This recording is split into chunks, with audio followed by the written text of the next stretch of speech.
Hola, ¿cómo están? Espero que estén muy bien. Vamos a hablar hoy acerca del manejo del paciente hospitalizado que sea diabético.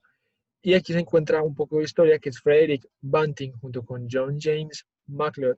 Ellos dos fueron, uno fue médico, el otro era científico, y ganaron el premio Nobel de Fisiología en 1923, debido a que ellos junto con su equipo de trabajo descubrieron la insulina, aislaron la insulina por medio de experimentos con animales que eran perros y lograron determinar que que los pacientes requerían la insulina y con ello, después de purificarla, fue un tratamiento muy efectivo para el paciente diabético.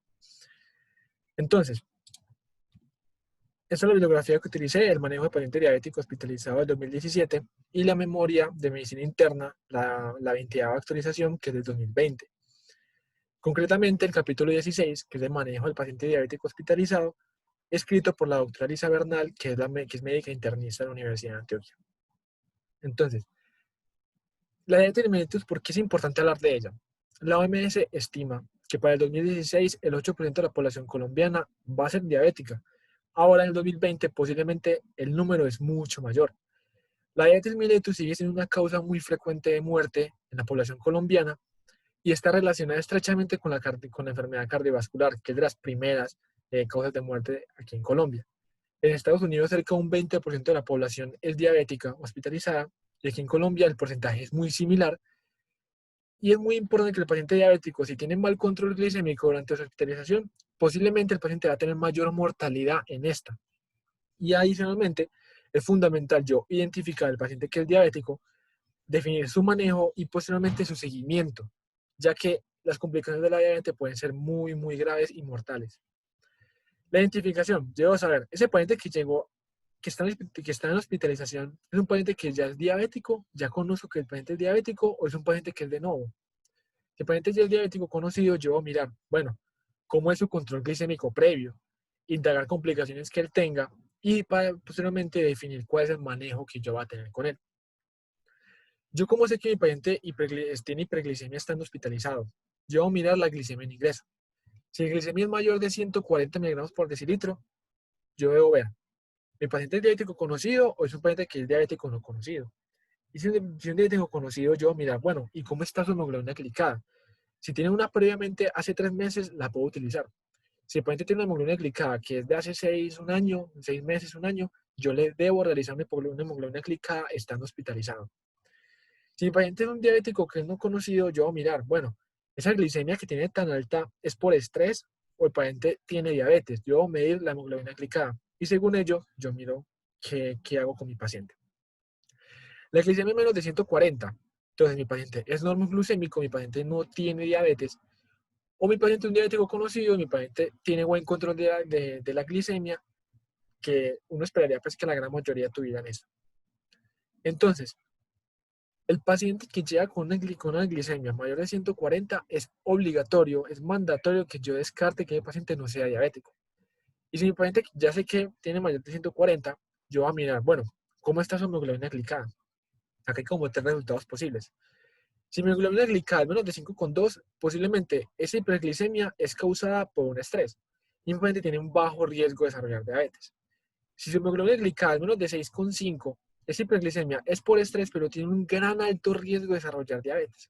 La ADA del 2020 dice que un paciente que tenga una glicemia, un porcentaje de hemoglobina glicada que esté entre 6 y 6,5, tiene un 50% de posibilidades de desarrollar diabetes en los primeros 5 años. Es decir, uno de cada 2 pacientes va a ser diabético en 5 años. Y si mi paciente tiene una hemoglobina glicada mayor de 6,5, ese paciente tiene un diagnóstico de no diabetes mellitus. El paciente que tenga una hemoglobina glicada mayor de 6 puede ser más sensible, pero un poco menos específica, pero me está diciendo, me está prendiendo las armas como, ojo, ese paciente que está ahí va a ser muy posible que en unos pocos años vaya a ser diabético. El paciente requiere un control inmediato de su enfermedad. Yo cuando hago medida de glucometría de un paciente, entonces, antes de cada comida, no más de una hora, no 2 horas antes de comer, no, media hora antes de comer, antes de dormir, y si el paciente hace un ayuno cada 6 a 8 horas, o si es un paciente que tiene, por ejemplo, nutrición parenteral, cada 4 a 6 horas, o nutrición parenteral cada 4 a 6 horas. ¿Cuáles son mis metas? El paciente hospitalizado, que sea diabético, que ya se comente el diabético, yo voy a mirar, listo, su glicemia en ayuno que sea menor de 140, pero que no sea menor de 100. Tiene alto riesgo de hacer hipoglicemia.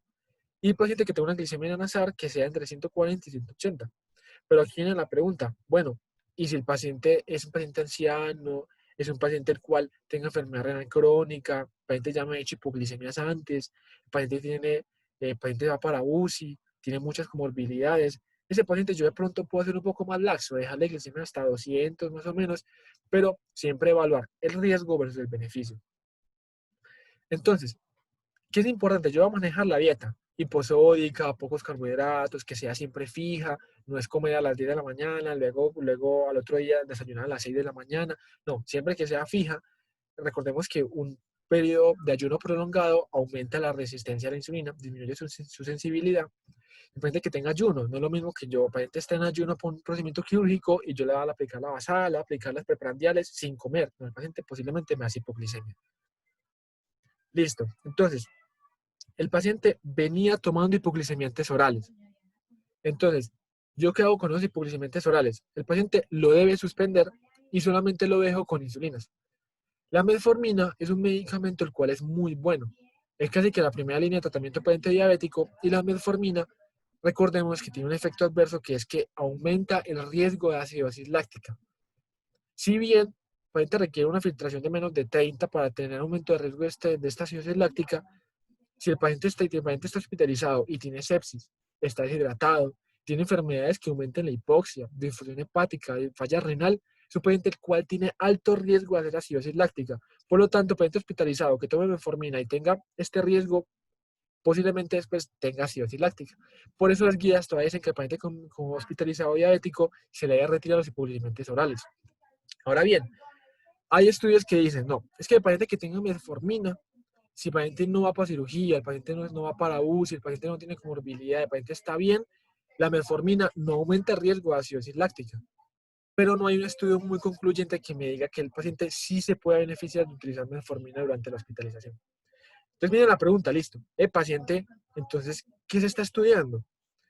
Hay un estudio del 2013 que me dice, paciente diabético tipo 2, que tenga entre 18 y 80 años, que no tenga historia de crisis hiperglicémica, no tenga cáncer de vejiga, embarazo y que lleve al menos 3 meses de enfermedad con un requerimiento de insulina menos de 0,4 unidades por kilo, que no requiera UCI, los juntaron, eran apenas 90 pacientes, una muestra muy pequeña, y juntaron para la sitagliptina sola, que es un DPP-4, sitagliptina más glargina, o la Lantus, que es el nombre comercial, que es una insulina basal, pues una insulina de larga acción, o esquema intensiva, que es la argina más lispro. Entonces, ¿qué dijeron? Esos pacientes, vamos a tener una meta que sea una glicemia en ayuno que sea entre 100 y 140. Si el paciente tiene una hiperglicemia, el paciente tiene que se lleva a UCI, suspendemos el experimento. Entonces, ¿qué se concluyó? Que el paciente, que la diferencia de los tres grupos no había diferencia significativa en glucometrías de meta, en porcentajes de fallo terapéutico, en esquema de corrección, pero sí que el esquema de glargina más lispro, que es el esquema intensivo, sí mostró que ellos requerían más dosis de insulina. La hipoglicemia no fue significativa, es decir, solamente un paciente con sitagliptina presentó hipoglicemia y solamente dos pacientes con las otras dos presentaron hipoglicemia.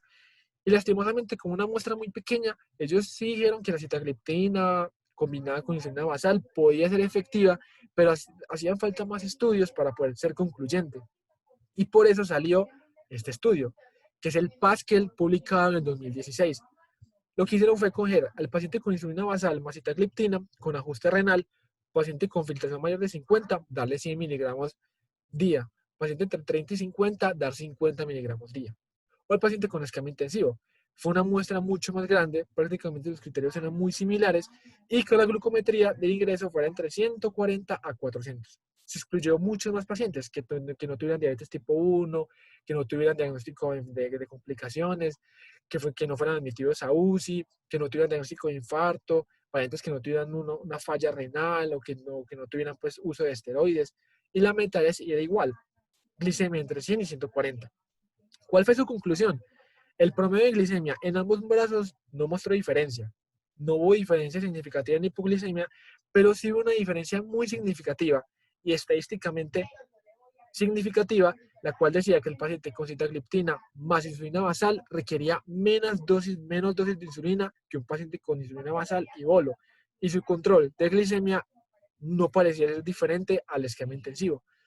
Todavía no hay una guía muy concluyente que me diga que el paciente requiera sí o sí ese medicamento, que el paciente, perdón, que el paciente requiera metformina, sitagliptina. Hay unos estudios con GLP-1, pero no son muy concluyentes tampoco. Todavía, hasta ahora, todavía se recomienda que el paciente diabético hospitalizado siga con insulinas y que solamente, y los hipoglucemiantes orales, como la metformina o el DPP-4, en ocasiones especiales. Eso hay que mirarlo muy detalladamente. Para seguir con el esquema de insulina, vamos a dejarlo aquí en esa parte de este video y ya en unos momentos estará la parte número 2 de este video. Así que espero que estén muy bien y hasta la próxima.